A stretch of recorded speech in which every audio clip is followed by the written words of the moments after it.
Hello, and welcome back to Concert Critiques in Parked Cars with Emily. So this show I'm really excited about. I somehow didn't know about it until like 3 days before it happened and read an email and was like, oh no, this is really happening like in 3 days. How did I not know about this? So really excited, so pumped that this was a real thing, and yeah, so let's just get into it. So the show was Switchfoot playing Learning to Breathe, which came out 20 years ago today. So that's like super exciting in and of itself.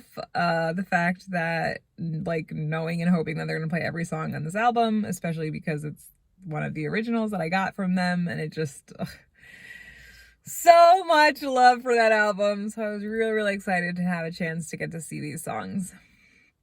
So they opened up and they talked about the album and how it's 20 years old, and they even had the CD pamphlet, the insert thing, and they read the back of it. So I thought that was pretty cool. They also noted that, like, please forgive us, we're probably gonna make mistakes. We haven't played these songs in like 20 years. So then they had this like pre-recorded intro, and so I guess to go back a little bit, Switchfoot is doing this like this tour series during this pandemic / COVID time. And they kind of have a little bit of like a plot line for each show, and I think they're doing like one per month. So they had this like pre-recorded with them with pictures of them on a boat, and it was like an airplane message, like fasten your seatbelts sort of a thing, but with boat safety instead of plane safety. So that was kind of cool, like just kind of a fun little thing while they got ready. And then they had a previously on this tour, which is not a tour. And so that was a little bit like not appreciated, because it was just like these quick clips of what had happened before, and they were talking about trees a lot, and maybe if I had seen it I would have gotten it more, but I don't know, not my favorite part. And at that point it had been like 10 to 15 minutes, so I was like, all right, I'm ready to get this started, like let's go. But then after that they did this like chapter 3 Time Wrecked. And so they had the two newer members who were not actually in the band when Learning to Breathe was made do this like little skit thing where the other 3 members were caught in the past, and these 2 members were like, where is everyone? What happened? And they like eventually got sucked into an old computer and were also stuck in the past, and the only way they could get out was to play this album in full. So like totally love and appreciate the like whimsy of this, and just like the fact that they're having such an awesome time with this whole like we're stuck in this, so let's make the best of it sort of a thing. And I love that, and I thought that was really cool. But definitely by the time I was done, I was ready for the music to start. It was a little bit on the longer side, and I was like, all right, come on, I just want to hear some music. But it was really fun, and I think it was really like a great way to kind of get things kicked off, and again, like just the jokes in and of themselves from like the 2000s to the 2020 was like fantastic. They also took like old footage of an interview when this album first came out, so that was really quite funny to like, they were like asking questions and then using the interview for the answers, so that was kind of cool. All right, so let's get into the actual music. Sorry. So they opened with Learning to Breathe, which is not the first song on the album, so I knew right off the bat that they were not going to go straight through. But like right when they started playing this song, it was just like, oh, it's so good to hear this song. It's so good. I haven't heard it like at all live in such a long time. It was so nice. Really liked the part where repetition in the second verse. Thought it was so good. Yeah, just like any changes, they changed the lyrics at the end, which I really loved, and they did this like dual singing where the lead singer was singing and then the guitarist was singing. So I really liked that. I really liked that. Yeah. So they talked a lot about how they were a 3-piece during this album and now they're a 5-piece. So that was kind of cool, and they did like an extended instrumental bridge for this song, so I really liked that. And then at the end they had fake clapping from shows in the past. So I don't know, that was interesting because the other two shows I've been to before did not have that. So I don't know if I liked it or if I was like, eh. But either way, that was a thing that happened after every song. The second song they played was Erosion. And I loved the second verse. Singing wise, it was so good. It was just like you got a little bit of rasp, you got a little bit of like regular singing, and then he really hit the high notes in that second verse, or the higher notes in that second verse, and the bridge with the subtle changes were just so fantastic. So I really liked Erosion. And then they teased about the meaning of the dots on the cover of that album. So that was like kind of fun. They're like, well, maybe in the future we'll tell you, because technically they're in the past. So yeah, they really did a good job of keeping with the theme there. After Erosion, they played Playing for Keeps, which, like, I forgot how fantastic lyrically the first 4 lines are.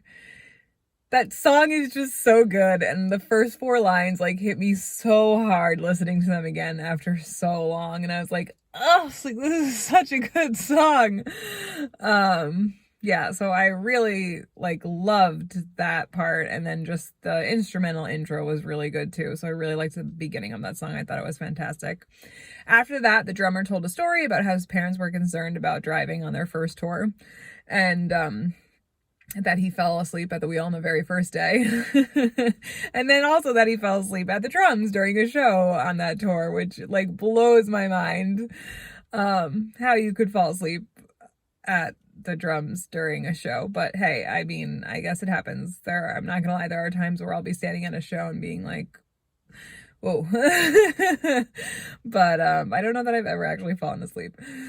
Anyway, after that, they played Paparazzi, which was played on a ukulele, which they did not do back in the 2000s, but he was like, why didn't I do this back then? And so there's a line in the song about MTV, and so the lead singer was like, man, remember that? Like in the middle of the song, so that was really fantastic. And I loved the change of pace in the second verse, like just so good, like held words, like putting them closer together so it was more like talking instead of necessarily singing. Really, really liked that. And at the end, they sang the line 2020 instead of Paparazzi. So I thought that was kind of cool too. Again, just like they seem to be having such a good time and genuinely having fun with this. And that's what I think I really appreciated. And it definitely came across, even though we were sitting on opposite ends of a screen. You could just like tell they all looked so happy, and they all looked like they were genuinely enjoying what they were doing. So that was really great. And just those subtle changes in this song, I think, proved that. So after that, they played The Economy of Mercy, and they talked about the different economies of society, which I thought was pretty interesting. And so, yeah, the bridge was fantastic. Again, subtle changes, holding the words a little bit longer. Really, really loved that. So after that, they transitioned from the acoustic part of the set to the electric part of the set.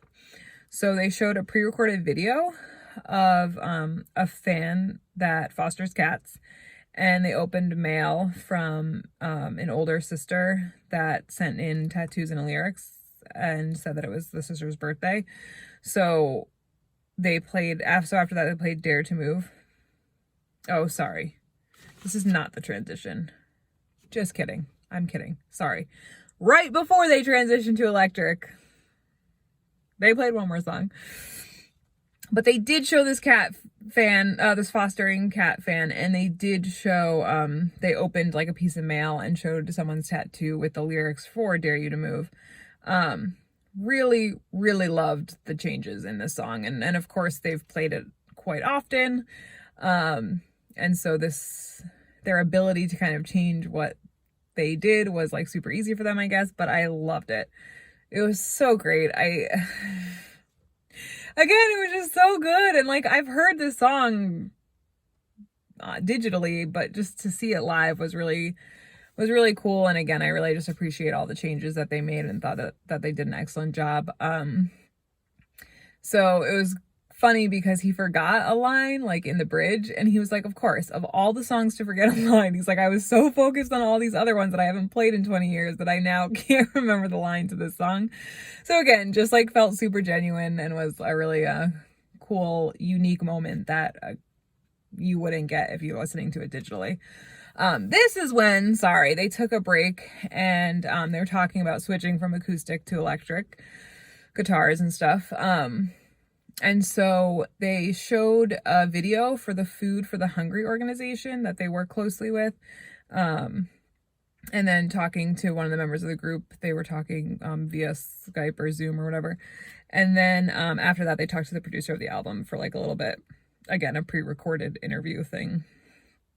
After that, they came back with a cover of Yellow by Coldplay. So that was really cool. And it was really neat because when they came back, they had kind of shifted around the room that they were in so that it looked like they were in a different setting a little bit, which I liked. And then they had a new camera angle from like above, so you could see the whole room as a whole. So I liked that there was a change. I thought that that was a cool, again, just like you're stuck in this room, we're stuck in our homes, and it still like gave you something to kind of be like, oh, this is different. Oh, cool. Like, I don't know. I just really appreciated that, that they tried to change it as much as they could, despite the fact that it was not very different and changed, but it was. So I really liked that.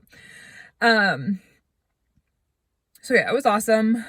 Really liked the song. And again, I haven't heard that song probably in a very long time, but it was so good to hear it. It was just like, what a great one.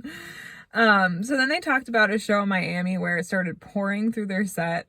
And, so that was kind of cool. And he was like, yep, he's like, I just grabbed the mic off the stand and we just sang and it was awesome. And the mic never went out. So yeah, it was great. So I really like that. And they talked about how like, those are the things that they missed about live shows, was just like the spontaneity of it all. So yeah. After that, they had fans talk about what the album meant to them when it first came out. Again, just recorded videos. And then they went into Love is a Movement, which was like a really solid song. And I forgot how good the lyrics were and really, really enjoyed the verses of that. I really, really liked that song. For some reason, Love is a Movement to me was like a slower song when that album first came out. And it was like, I liked it, but I wasn't like a huge fan because there were other ones on that album that I loved. And like hearing it live, I was like, oh my gosh, why did I ever think that? This song is awesome. And it's not even that slow. So yeah, I really, really liked the ending. I thought it sounded so good. I really, really liked it. So after that song, they made a dad joke about dad jokes, and I appreciate that because I love dad jokes. And so yeah, that was a pretty fantastic moment.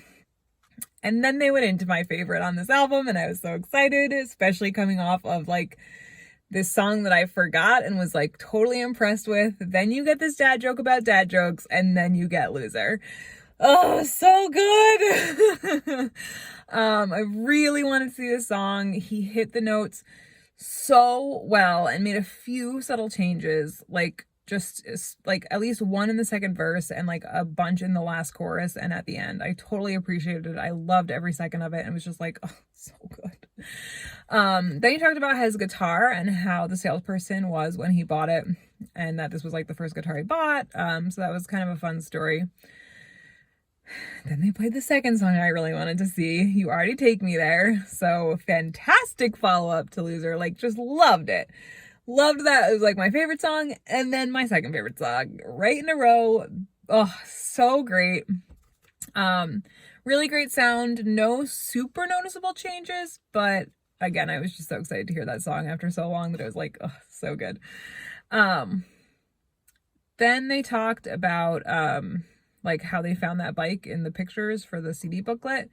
And the newer members, or one of the newer members, talked about how like when this album came out, he would listen to Innocence again and be like, oh man, like this is a great song. And he like never thought he would ever be playing it with them as a member of the band. So that was kind of sweet and like, again, very sentimental and seemed really genuine. So that was kind of a nice moment to transition into Innocence again. Also super interesting because the lead singer was like, this may be the only time we've played this song. which is crazy. And he was like, it's definitely the only time we've played the song in the past 20 years. Like, maybe we played it when this album first came out for this album tour, but like, we definitely haven't played it since then. So yeah, like we could have literally seen history. Switchfoot playing Innocence again for the first time. So that was interesting. And if you know that they've played it before, please let me know. Or if you're like, dude, I think he's right, they never played it before, that's super interesting to me too. So please comment if you know that. And yeah, so they definitely it was great because so they played the bridge and then he was like, wait a minute, this is 20 years old, like we need to redo that like way better. And so they did, and it was way better. And yeah, so I think the part right after the last chorus to the end was just fantastic as well. So I really liked the end of that song, and I think they really, like, I'm glad that they kind of addressed that they wanted to redo it, because I think them redoing it made it so much better. So yeah, that was a really cool song to see. Then they showed a chat that they had again over like Skype with a friend from India who plays an instrument on the last song that they played. And obviously he couldn't be there with them because of COVID, but yeah, so it was kind of cool because then when they showed the video, they showed him like, it was like a overlay on the video of him, but it wasn't like totally, it was kind of like a little bit transparent, like 50% of him playing the instrument that he was playing. So they played Living is Simple, and that was the last song of the CD and the last song of the main set. So the lead singer said that it was one of his favorite songs off this album. Really loved the full sound. And then like when it would get quieter in between, I thought that that was really effective. Especially at one point there was like a really quiet transition, and then there was like another quiet part towards the end, and then like they come back into the full sound. So I really loved that you could, like, it was so attention grabbing. It was like you have this full sound for the majority of the song, and then it gets real quiet for a transition, then goes back into full sound, then it gets real quiet for like a bridge-ish sort of moment, and then you know, the sound comes up again. So I really liked those like changes. Yeah, and then so at the end they did this cool thing where they had like this la la la la la part, and they had videos of fans singing it, and they showed it as like a collage on the screen. So that was pretty cool. Again, wish I had known about the show because I maybe would have participated. So the show ended and they had like credits rolling, and at the end of the credits there was an animation that gets you ready for their next show at the end of October. So I thought that was kind of cool. It's like a, you know, one of those like Marvel movie moments where you stay for the end of the credits just to see like what the teaser is going to be. So I really liked that. And now they're like stranded on a boat, So that's like a funny concept. And again, I just love that they're having such a good time with this, like just to kind of be like, hey, look, this stinks right now, but here's some fun things like that we can do to make it a little bit better. And then they went to like the screen they had for the fan messages, and a lot of them were like, encore, one more song. So they did. They came and played one more song. And of course, they're making an announcement and the sound cuts out. So there was no sound. And I was like, really, guys? Like, you're talking, you're not playing yet, because you could tell that none of them had their instruments like up and ready. And the lead singer's phone rings, and so he picks it up, he's chatting, and you're like, I like this because I'm not missing any music, but what's going on? And then when he came back, he's on the phone and he's talking about how they're announcing a new album with this like super great producer, and so that was cool. And then I guess someone had said like, dude, the sound was out, so it was like, oh my gosh, you guys missed this announcement, we're coming out with a new record with this awesome producer. So like that was great. I liked that they addressed the problem and like move forward and were able to repeat what they had said. So then the last song they played was Golden, and they warned that they didn't know it, and so I guess their suggestion for this song came from someone whose birthday it was. So they definitely forgot some lines, and instead they were like, happy birthday to this person, and we wish we remembered the lyrics, we're so sorry, but we haven't played this in a really long time, it's an old song. So yeah, that song, I could have taken or left it. I didn't really know it to begin with, and you know, the fact that they forgot the lyrics was just like, meh. All right, so scoring this, or grading this, I should say, because they're not really scoring, they're graded. I really loved hearing all of these songs after a very long time of not hearing these songs. Also, the one thing that I totally forgot to talk about, and they talked about many, many times, was like one silver lining about this whole COVID thing and pandemic is that they would not have done this tour. They would not have played this album in full if it wasn't for this, you know, the fact that they couldn't play any shows. So it was kind of cool to be like, okay, like this wouldn't have happened, which would have been such a shame, because if they went on a anniversary tour for this album, sign me up. I am there. So I really liked that it was kind of like, all right, like things suck, but this is actually not as terrible as it could be, because I got to see all of these songs. Granted, it wasn't live, but it's still really cool. So yeah, I mean, they did a great job. The sound was really good. And again, they only cut out that one part at the end. I mean, they were super genuine. I think even the times that they kind of like messed up or forgot lyrics, it didn't really impact me personally. I don't know. Like, I've seen Dare You to Move live before, so having them mess up on that song wasn't really something that like was like, oh, I can't believe they messed up on that song, because I've already seen it. So I don't know. It didn't really impact. I don't know that that's really going to make a mark in my grade. The beginning part, that one part in the beginning I didn't really love. Really liked their cover song choice. I mean, this is a solid, I'm going to go with a solid A. Yeah, solid A. They really did a good job. I really liked hearing all the songs. All the subtle changes were great. I mean, the only song that I didn't notice huge changes in was Already Take You There. So that was like the one song that I could have used more change in, but really A, like so fantastic. So yeah, let me know what you think. Do you agree? Do you disagree? Were you there? Could you not make it? Yeah, comment, like, subscribe, and I'll see you guys next time. Bye.